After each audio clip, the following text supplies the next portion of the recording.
All right, here's another Warmoth VW, and let's get into it.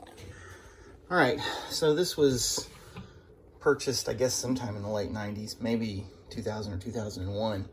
This is kind of special. As you can see, it's got some decorations from either my son or daughter, and these guys did sound for us at a gig up in Louisville. They're really nice guys. Also, I like this sticker here because when Warmoth cut the control panel for this, you know, I told them don't drill any holes in it, and they didn't, so I could put my volume knob where I wanted it and my switch where I wanted it. But they carved away the bottom where a 5-way switch would be, and they carved the wood, and they got into this laminate top, and you could just see the shadow right there. It was so cheeseball. I wish they wouldn't have done that, but what are you going to do? I don't know if there's any other VW body out there with a Warmoth installed laminate top. You can see that it's glued on there. It's been on there for 20 years. This thing's been left in hot cars and cold cars, and I can't believe it hasn't delaminated, but you know, that's Warmoth for you. Installed one of those on there because they're handy.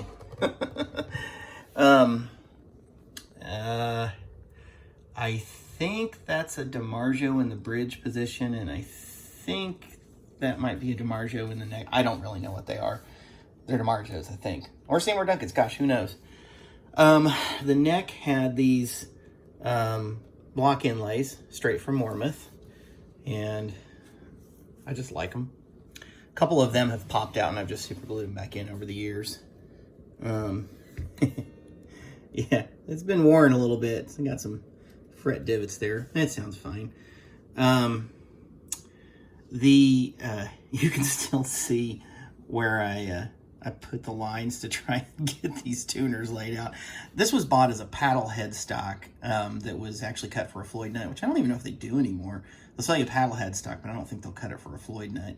And I don't recall if they were making this headstock at the time yet. They only made it for a very short while, but at the time that I bought this, they weren't. So I had to make my own. I cut it out of a paddle headstock. The end. The neck was never finished, obviously, so that's all finger grease and crud. These tuners I actually ordered from Ernie Ball. Bless their hearts. And that's an old Schaller Allen wrench holder from the 80s. Can't say enough about Warmoth quality. It's really, really good stuff. This is kind of interesting. I only did this on one of these. I countersunk the neck plate into the wood. I don't remember why, but I did. You know, I pretty much bolt my straps to every single one of my guitars. So that's a washer and drywall screw. I think I'm gonna replace the screw. Nothing really to see in here, I would say. Just, you know, it's a volume, the end. So yours truly, yeah, I drilled that with a hand drill, and then I carved that little extra bit out. I don't remember why, and I never put a control cover cavity over it because luckily I let Jeff Marple at Corner Music set this up, and then he also redid the wiring, so it looks really great inside there, but I'm not going to take the cavity off. 3 springs on this one. Notice that big, huge, solid steel Floyd Rose sustain block. And that has a little story behind it. And you'll notice that that does not look like a Schaller collar. It looks like a screw or a bolt with a neoprene nut on it. Because that's exactly what it is. Because this is somewhere around a 1983 Fernandez FRT4 with a vertical tailpiece. Go look at the side of your Floyd. You'll notice that the fine tuners are offset further back.